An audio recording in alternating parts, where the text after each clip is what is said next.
우리 성도 여러분, 한 주간 평안하셨습니까? 또 지난 한 주간에는 특별 새벽 집회로 모여서 함께 기도하기도 하고 했는데요.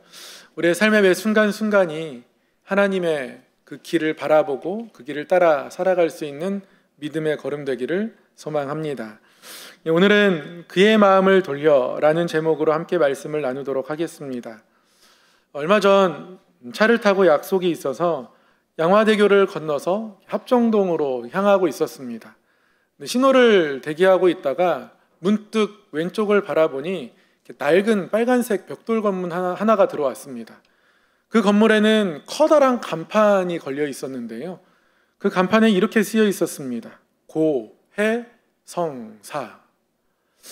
저는 고해성사라는 이 네 글자가 간판으로 걸려 있는 게 너무 신기했습니다. 고해성사는 천주교에서 천주교 신자들이 신부님께 자신의 죄를 은밀히 고백하고 그리고 그 죄의 길을 다시 걷지 않겠다는 어떤 결단의 행동이고 그런 예식이거든요. 근데 이런 거를 간판 걸고 하나? 요즘 천주교가 이렇게 바뀌었나? 이런 생각이 들면서 간판을 더 빤히 쳐다보니까 그 고해성사라는 네 글자 밑에 이렇게 쓰여져 있더라고요. 조금 작은 글씨로 고민을 해결해주고 성공하는 사주집. 사주집이었던 겁니다. 고민을 해결하고 성공하는 사주집, 이걸 줄여서 고해성사라고 한 거예요. 그 밑에 작은 글자를 읽으면서 저도 피식 웃었습니다. 근데 웃고 났는데요, 마음이 조금 불편한 거예요. 아니, 겁도 없이 어떻게 한 종교의 거룩한 예식을 일컫는 말을 사주집 홍보 문구로 사용하나. 이거 좀 선 넘은 거 아닌가. 만약에 우리가 가장 소중히 여기는 세례식, 성찬식 이런 거를 술집에서 홍보 문구로 쓰고 이러면 기분이 굉장히 나쁠 것 같거든요. 그런 비슷한 마음이 드는 거죠. 이게 정말 이렇게 우상을 섬기는 속된 것과 거룩한 것을 아무 생각 없이 섞어 놓은 듯한 그런 느낌이 들어서 마음이 좀 불편했습니다. 그런데 거룩한 것과 속된 것을 그 한 손 안에서 섞어내는 사람이 오늘 본문에 나타납니다. 솔로몬입니다. 저는 어릴 때 솔로몬은 위대한 왕이라고 생각했습니다. 지혜 있는 왕이라고 배웠고요. 교회에서 한 번도 솔로몬에 대해서 나쁘게 이야기하는 것을 배워본 적이 없습니다. 그런데 오늘 본문 말씀에서 보니까 솔로몬은 하나님 앞에서의 첫 마음을 끝까지 지켜가지 못한 사람이었습니다. 솔로몬은 왕이 되어서 하나님 앞에서 일천번제를 드린 뜨거운 하나님을 사랑하는 마음이 있었던 사람이었고요. 지난주 말씀드린 대로 태어날 때부터 여호와께 사랑을 입은 자, 여디디아라는 별칭을 부여받고 그렇게 하나님께 이쁨 받던 사람이었습니다. 일천번제를 드렸을 때도 하나님 앞에, 하나님, 저는 작은 아이입니다. 하나님이 말씀해 주셔야 하고 저는 그 말씀을 들으며 이 자리를 살아갈 수 있습니다. 견뎌낼 수 있습니다. 감당할 수 있습니다. 그런 마음으로 서 있던 사람입니다. 하나님 앞에 듣는 마음을 구했습니다. 하나님 말씀하시는 것을 들어야지만 듣지 않고는 감당할 수 없기에 듣는 마음을 구하고, 또한 하나님은 그런 듣는 마음을 구하는 솔로몬을 마음에 들어 하셨습니다. 그리고 솔로몬에게 그 이상의 구하지 않은 모든 필요한 것도 함께 더불어 주셨습니다. 그리고 솔로몬의 지혜는 점점 주변 지역으로 퍼져갔습니다. 솔로몬은 나라를 더 굳건하게 세웠고요. 이 지혜를 가지고 나라를 다스리며 부강하고 번영한 이스라엘 왕국을 세워갔습니다. 그런데 이러한 솔로몬이 이 마음을 끝까지 지켜가지 못한 거죠. 솔로몬의 지혜가 쌓여가고 솔로몬은 어느덧 아버지 다윗의 꿈이었던 성전 건축하는 일들을 시작하죠. 어떤 큰 것을 건축한다라는 건 어떤 건물을 크게 세운다는 것, 이런 건축에는 사실 당대의 모든 기술이 집약되어 있습니다. 미국 뉴욕에 가면 엠파이어 스테이트 빌딩이라고 있습니다. 하늘에 첨탑이 향해 있어서 눈에 띄는 아주 고층 건물입니다. 지금은 그 주변 지역에 더 높은 빌딩이 세워져 있기도 하지만 제가 인터넷에 뉴욕 사진을 검색해 보니까요, 사진들의 대부분 공통점이 있습니다.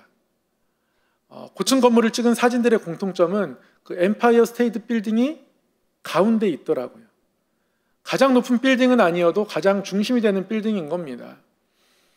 이 건물은 미국이 1차 대전을 승리하고 나서 짓게 되었죠.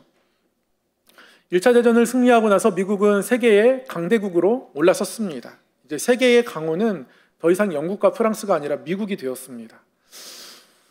미국이 이러한 큰 건물을 세울 수 있었던 것은 미국의 의지뿐 아니라 또 당대의 기술력이 뒷받침되었기 때문에 그렇습니다. 건물을 높게 세우려면 뼈대가 튼튼해야 하고 뼈대가 아주 단단해야 합니다. 그 전에 어떤 철골을 가지고 건물의 뼈대를 만드는 방식으로는 그런 건물을 세울 수가 없죠. 근데 마침 철강을 가공하는 기술이 발달해서 드디어 미국이 강철 빔을 제작할 수 있게 된 겁니다. 그래서 그 강철 빔을 가지고 엠파이어 스테이트 빌딩을 빠르게 세워나가죠. 그렇게 세워진 엠파이어 스테이트 빌딩은 미국의 강한 군사력, 기술력을 상징하는 건축물이 되었습니다. 그러니까 어떤 건물이 세워지는 건 그 나라의 부강함을, 또 기술이 이만큼 발전해 있음을 자랑하는 그런 단면이 되어지죠. 그래서 강대국마다 높은 건물을 세우려고 합니다. 두바이에, 대만은 타이페이에 아주 큰 101층짜리 건물을 세우기도 하고요. 솔로몬 역시 그 지혜와 또 기술이 점점 자라가면서 드디어 성전을 건축할 수 있게 되었습니다. 솔로몬의 지혜가 집약되어 있는 것은 물론 솔로몬의 재판이기도 하지만 저는 건축이라고 생각합니다. 이 건축은 그러한 기술력 없이, 지혜 없이 절대로 이루어질 수 없는 거거든요. 솔로몬이 7년에 걸쳐서 하나님의 성전을 건축했습니다.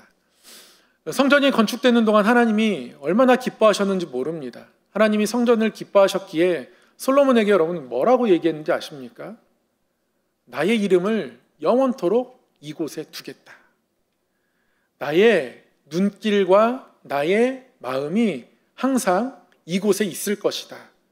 하나님 그렇게 말씀하셨습니다. 성전을 기뻐하셨죠. 그리고 더 나아가 솔로몬은 궁을 짓습니다. 하나님이 다스리시는 이 나라가, 이 이스라엘이 가장 강한 나라이며 하나님이 높이 세운 나라임을 선포하고 나타내듯 궁을 지었습니다. 13년 걸렸습니다. 성전을 짓고 궁을 짓는 데까지 합치면 20년의 세월이 걸린 겁니다. 그렇게 궁을 지었습니다. 하나님께서 궁을 다 짓고 또 솔로몬 역시 하나님께서 이 나라를 이렇게 강하게 세워주셨음을 또 믿고 고백하며 하나님 앞에 성전을 봉헌하고 궁을 짓고, 하나님은 이러한 솔로몬의 마음, 솔로몬의 생각을 또한 기뻐하고 응답하시듯 솔로몬에게 다시 한번 궁을 다 지은 이후에 찾아가십니다. 그 1,000번제를 드리며 하나님 나는 작은 아이입니다. 그래서 듣는 마음이 필요합니다. 그렇게 기도했던 그 기브아라는 그곳에 하나님 다시 한번 찾아가시고 나타나셔서 솔로몬에게 말씀하십니다. 내가 이 나라를 굳건하게 지키겠다. 함께하겠다. 세워주겠다. 아버지 다윗에게 약속했던 그 약속 다 이루어주겠다. 하나님 그렇게 말씀하십니다. 너무 나라가 든든히 세워지는 것 같죠. 성전도, 궁궐도, 성전도 크게 세워졌고 궁궐도, 도시도 강건하게 세워졌습니다. 하나님이 함께 해주시겠다고 말씀합니다. 그런데 하나님이 함께 해주시겠다고 말씀하시면서 한 가지를 덧붙이십니다. 절대로 이방 여인들과 혼인하지 말라는 겁니다. 절대로 우상 섬기는 자리까지 나아가지 말라 하십니다. 하나님이 염려를 솔로몬의 축복에 덧붙여 말씀하십니다. 왜 그렇습니까? 가장 높을 때가 가장 위험할 때입니다. 가장 높을 때가 사실은 가장 연약할 때입니다. 그래서 하나님 미리 말씀하시는 거죠. 많은 강대국, 주변 나라들 이스라엘의 강력함을 보고 함께 교류하고 싶어하고, 그래서 통혼을 하자 하고 이방 여인들이 솔로몬 앞으로 나오겠지만 받아주지 말라는 거예요. 결국에는 이방 여인들이 섬기는 그들의 신을 섬기는 것까지 이스라엘 백성들의 삶에 침투해 올 것이기 때문에 그렇게 하지 말라는 거죠. 오늘 말씀 중에서도 하나님은 계속 이러한 내용들을 경계하십니다. 11장 2절에서도요. 서로 통혼하게 하지 말라. 그들이 반드시 너희의 마음을 돌려서 그들의 신들을 따르게 할 것이라 말씀하셨고요. 그런데 솔로몬에게요. 이 하나님의 말씀을 듣는 마음이 남아있지 않았나 봅니다. 무려 솔로몬에게는 후궁이 700명이 있었고요. 첩이 300명이 있었다 합니다. 이방 여인들에게 둘러싸여 살아갑니다. 그리고 그 여인들이 결국 솔로몬의 마음을 돌아서게 합니다. 그래서 2절도 그렇고요. 3절도 그렇고요. 계속 왕의 마음이 돌아서게 되었다 말씀은 기록하고 있습니다. 이러한 솔로몬의 삶 끝자락의 모습을 요약적으로 기록하고 있는 것이 4절, 5절의 말씀입니다. 이렇게 기록하고 있습니다. 솔로몬의 나이가 많을 때에 그의 여인들이 그의 마음을 돌려 다른 신들을 따르게 하였으므로 왕의 마음이 그의 아버지 다윗의 마음과 같지 아니하여 그의 하나님 여호와 앞에 온전하지 못하였으니 이는 시돈 사람의 여신 아스다롯을 따르고 암몬 사람의 가증한 밀곰을 따름이라. 솔로몬 역시 예외가 아니었습니다. 솔로몬 역시 이방 신들을 섬기는 이방 여인들을 곁에 두다 보니 솔로몬 그의 마음이 아버지 다윗과 다윗의 마음 같지 않았습니다. 하나님 앞에 온전하지 못했습니다. 아버지 다윗은 때로는 범죄할 때도 있었지만 그래도 하나님 앞에 회개하고 다시는 그러한 범죄의 자리로 나아가지 않기로 결단하고 그러한 삶의 걸음과 마음을 지켜갔던 사람입니다. 그런데 솔로몬은 그렇지 않습니다. 아버지의 마음과 아버지의 삶의 걸음과 다릅니다. 여인들을 옆에 두고요. 그 여인들의 신들을 결국에는 받아들이고 맙니다. 시돈 사람의 여신 아스다롯을 따르고 암몬 사람의 가증한 밀곰을 따랐다. 이렇게 말씀은 기록하고 있습니다. 솔로몬이 이 이방신들을 어떠한 모습으로 따랐는지 그 구체적인 모습이 무엇을 통해 나타나면요? 건축을 통해서 나타납니다. 솔로몬은 하나님 앞에 성전을 지었던 사람입니다. 하나님이 지혜 주시고 나라를 부강하게 하셨고 건축 기술도 발전하게 하셨습니다. 성전을 짓게 하셨습니다. 궁을 커다랗게 짓게 하셨습니다. 하나님이 기뻐하셨습니다. 그 거룩한 건축을 했던 사람입니다. 그런데 그 손으로 어떤 건축을 이어갑니까? 모압의 금오소를 위해 신전을 짓습니다. 암몬의 몰록을 위해 신전을 짓습니다. 이방 여인들을 위하여 그들의 처소를 따로 짓습니다. 이미 9장 24절에 보면 이방 여인을 향한 솔로몬의 건축이 진행되었음을 알 수 있습니다. 9장 24절에 이렇게 기록하고 있습니다. 바로의 딸이 다윗 성에서부터 올라와 솔로몬이 그를 위하여 건축한 궁에 이를 때에 솔로몬이 밀로를 건축하였더라. 솔로몬이 이방 여인과 통혼합니다. 그런데 몇몇 충직한 신하들이 솔로몬에게 어떻게 이방 여인을 거룩한 성에 함께 둘 수 있느냐? 솔로몬에게 이야기하죠. 그런데 솔로몬이 이 여인을 포기할 수 없습니다. 그래서 어떻게 하는 겁니까? 다윗성에서는 이 여인이 머물 수 없다 할지라도 곁에 두고 싶은 거죠. 그러면 해결은 간단하죠. 이 여인을 위한 성을 가까이에 지으면 되는 겁니다. 그래서 여인들을 위한 성을 짓는 겁니다. 그렇게 솔로몬은 이방 여인들을 가까이 둡니다. 솔로몬이 마음 지키는 것이 쉬웠겠습니까? 여인들은 항상 솔로몬에게 졸라대죠. 자신이 섬기는 신들과 함께 예배하자. 왜 하나님의 성전만 그렇게 크게 짓느냐? 우리를 위한 신들로 지어주면 안 되냐? 벌써 우리가 1000일 됐는데 1000일 기념으로 신전 하나 지어주면 안 되냐? 여러 가지 말들로 솔로몬을 흔듭니다. 그리고 솔로몬이 흔들린 거죠. 그래서 솔로몬은 결국에는 이방신들을 위한 신전들을, 사당들을 그의 영토 안에 지어냅니다. 그것도요, 예루살렘에서 먼 곳에 짓는 게 아니에요. 바로 눈앞에, 예루살렘 코앞에, 7절에 따르면 예루살렘 앞 산에 산당을 짓습니다. 그래야지 여인들과 가까이 할 수 있으니까요. 그런 건축을 솔로몬이 행하고야 합니다. 너무 안타깝죠. 저는 솔로몬이 굉장히 위대한 인물인 줄 알고 어린 시절을 보냈습니다. 저희 교회 목사님도 항상 기도해 주실 때 다윗과 같은 믿음과 솔로몬 같은 지혜와 예수님 같은 성품을 달라고 기도하셨고요. 저도 한동안은 그렇게 기도했었습니다. 그런데 솔로몬의 믿음이, 솔로몬의 지혜가 변질되었다는 것을 뒤늦게 알았습니다. 그리고서는 그렇게 기도가 잘 나오지는 않더라고요. 솔로몬의 지혜를 구하는 기도가 틀렸다, 잘못되었다 이렇게 말할 수는 없습니다. 하나님이 주신 지혜고요. 그 이전에도 이후에도 그와 같은 지혜가 없었다 하니 기도하며 구할 그런 지혜이기도 합니다. 변질되지 않는 게 중요한 거겠죠. 그럼에도 불구하고 저는 어느 순간부터는 위로부터 오는 지혜를 구합니다. 하나님, 다윗과 같은 믿음을 주시고 위로부터 오는 지혜를 주시고 또 예수님의 성품을 주시옵소서, 이렇게 기도하게 되더라고요. 이스라엘 백성들이 우상을 접하게 된 두 가지의 루트가 있습니다. 이스라엘 백성들은 애굽으로부터 하나님의 약속의 땅으로 행진하죠. 행진하는 그 광야의 여정 가운데에 출애굽한 세대들은 생을 마감하게 됩니다. 그래서 애굽에서 우상을 경험했지만 우상을 경험했던 모든 사람들은 이제 남아있지 않게 되죠. 광야의 여정 중에 새로 태어난 새로운 세대들은 한 번도 우상을 본 적이 없습니다. 하나님의 은혜만 경험하며 살아갑니다.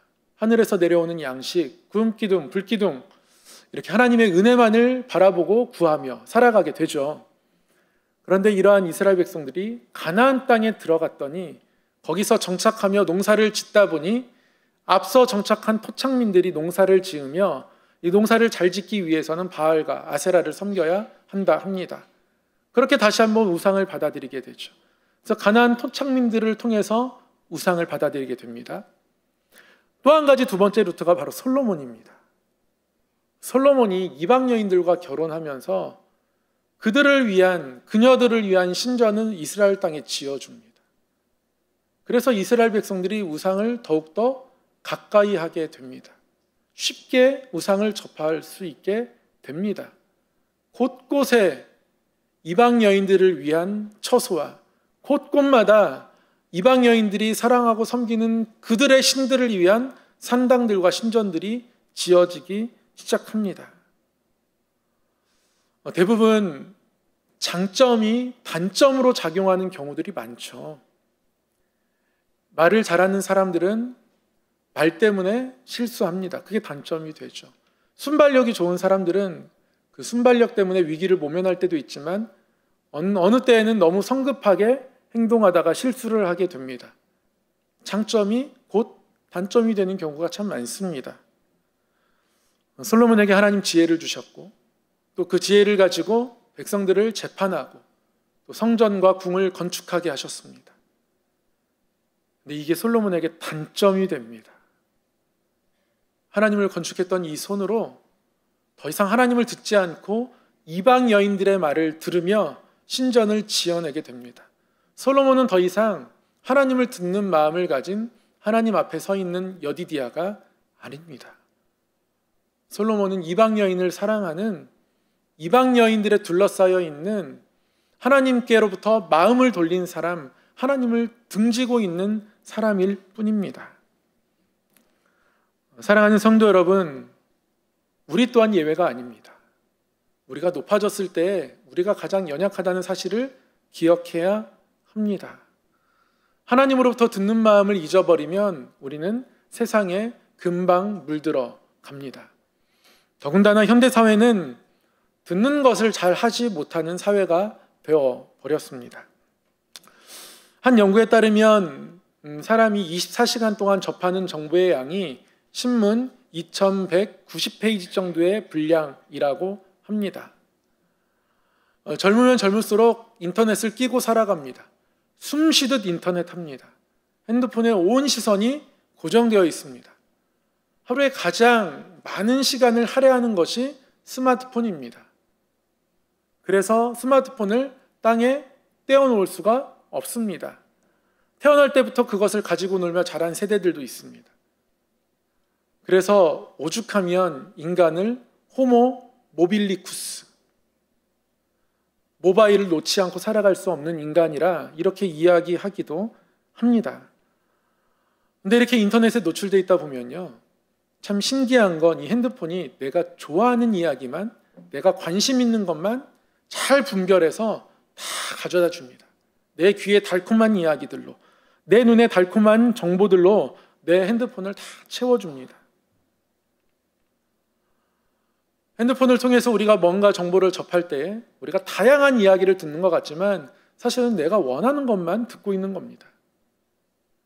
그래서 오히려 나 아닌 다른 어떤 존재의 이야기를 듣는 것에 점점 취약해지고 있는 겁니다. 한 연구 결과에 따르면 사람의 집중력이, 최대 집중력이 10년 사이에 15분에서 11분 정도로 낮아졌다는 그런 연구도 있습니다. 집중하는 시간이 현저하게 줄어든 거예요. 내가 원하는 것을 듣고 보고 분별하고 그렇게 취하며 살아가다 보니 그렇게 되어지는 겁니다. 조심해야 합니다. 뭐 하나에 대해서 깊은 생각을 하지 않습니다. 내가 가지고 있는 핸드폰에서 나에게 보여주는 그 정보를 내 입술로 나열할 뿐이죠. 그래서 깊은 사고, 집중력 있는 사고가 점점 줄어든다 합니다. ADHD, 주의력 결핍 장애가 특정한 사람들에게 일어나는 것이 아니라 점점 대중화되어 가고 있다라고 많은 사회학자들은 지적합니다. 사회적으로 일어나는 여러 폭력의 향상들도 그러한 줄기의 연장선상에 있는 것일 겁니다. 지나다니다 보면 정치 플래카드가 곳곳에 걸려 있습니다. 정치인들이 플래카드를 자유롭게 걸 수 있도록 규제를 푼 이유는 그들의 의정 활동 그리고 나라를 위해 사는 것들을 국민들에게 알려줌으로써 더욱더 소통을 강화하고자 하는 그런 취지였을 겁니다. 이러한 입법 취지를 가지고 약간의 플래카드에 대한 규제를 풀었죠. 그런데 입법 취지와는 다르게 사용되죠. 공격형으로 사용합니다. 상대방을 비방하고 상대방 정책을 비난하는 것에 사용합니다. 논리적이보다는 감정적인 언어들이 참 많이 있음 또한 같이 보게 됩니다. 저는 어린 시절 민주주의에서 가장 중요한 건 대화와 토론이라고 배웠습니다. 어떤 선생님은 이번 시험에서 주관식 답을 모르면 대화와 토론이라고 쓰면 맞을 확률이 크다고 가르쳐준 선생님도 계셨습니다. 그만큼 중요한 거죠. 그런 문화들이 잘 보이지 않습니다. 내가 말하면 말하고 싶은 것만 말해버리고 귀 닫으면 되는 거죠. 사회 곳곳에 듣지 않으려는 모습들, 듣지 않게 되는 모습들, 그런 모습들이 나타나고 있음을 우리는 부정할 수 없다는 겁니다. 이런 것에 익숙하다 보면요, 하나님을 듣는 것에도 우리의 귀가 결국 닫혀지게 됩니다. 특별 새벽 집회를 통해서, 첫날 말씀을 통해서 하나님의 말씀은 살아있고 활력이 있어, 그리고 너무너무 예리해서 우리의 모든 혼과 영과 및 관절과 골수를 찔러 쪼개기까지 하고 우리의 모든 마음과 생각을 감찰하신다. 그래서 우리가 말씀을 읽는 것 같지만 오히려 말씀이 우리의 삶을 읽어내는 것이다. 이 말씀이 하나님의 눈동자와 같다. 그런 말씀을 나누었습니다. 하나님께 우리가 끊임없이 들어야 한다는 거죠. 그리고 때로는 말씀이 찔러서 나를 아프게 해서 나의 부족함과 연약함을 하나님 앞에 내어놓고 회개할 수 있어야 한다는 거죠. 은혜의 보좌 앞에 나아가는 우리의 모습이 그러해야 함을 지난 특별 새벽 집회 말씀을 통하여 함께 나누었습니다. 하나님이 그러한 마음들을 주셨습니다. 우리가 그러한 마음을 잊고 살아가면 우리 역시 솔로몬의 길을 가게 되는 겁니다. 9절 말씀에 따르면 솔로몬이 마음을 돌려 이스라엘 하나님 여호와를 떠났고요, 하나님은 그에게 진노하셨다 합니다. 사랑하는 성도 여러분, 우리는 말씀을 듣는 사람들입니다. 설교를 듣는다는 것을 넘어서서 말씀이 나에게 어떤 영향력으로 다가와야 하는 사람들입니다. 그렇기 위해서는 내가 말씀을 스스로 가지치기 하고 있는지 나에게 스스로 반드시 물어야 합니다. 내가 겸손하게 말씀을 받고 있는지, 하나님께 듣는 마음 갖지 않고 내가 듣고 싶은 것만을 듣고 있는지 스스로 물어야 합니다. 그리고 우리는 기도해야 합니다. 하나님, 듣는 마음을 주셔서 하나님의 말씀에 의해 내가 영향받게 하시고, 말씀으로 인해 내 마음이 진동하게 하시고, 하나님 말씀으로 인해서 내 삶의 방향이 결단이 바뀌게 하시고, 말씀 앞에서 때로는 내가 벌거벗은 것처럼 부끄럽게 드러난다 할지라도 은혜 베푸시는 하나님을 인하여 그것 숨기지 않고 하나님 앞에 나아갈 수 있도록 인도하여 주시옵소서. 우리가 그렇게 기도할 수 있어야 한다는 것이죠. 듣는 마음을 잃어버리는 것, 그래서 하나님으로부터 듣지 않게 되는 것, 솔로몬에게 일어난 특별한 사건이 아니라, 솔로몬이 갖고 있는 특별한 약점이 아니라 우리 모두가 가질 수 있는 연약함입니다. 그러한 자료로 살아갈 수 있습니다. 그렇기에 하나님 앞에 깨어서 솔로몬이 처음 하나님 앞에 기도했던 것처럼, 하나님, 듣는 마음 가지고 살아갈 수 있도록 나의 생각으로 내 삶이 다 뒤덮이지 않도록 붙잡아 주시옵소서. 기도하며 하나님 말씀에 영향받는 인생으로 이 땅을 살아가기를 소망합니다. 그러할 때에 다윗에게 주신 약속이 우리에게도 이루어질 겁니다.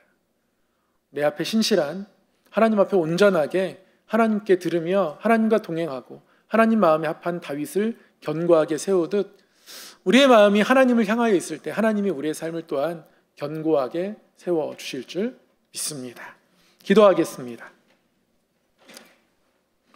사랑의 하나님 아버지, 우리의 귀와 우리의 마음을 하나님께서 늘 붙드시고 열어주셔서 하나님을 향하여 있게 하여 주옵소서. 세상의 소리에 우리의 마음이 귀 기울여져 하나님의 소리를, 하나님의 마음을 듣지 못하는 그 솔로몬의 자리까지 나아가지 않도록 성령 하나님께서 우리와 함께 하시고 우리를 붙들어 주시옵소서. 예수님의 이름으로 기도드립니다. 아멘.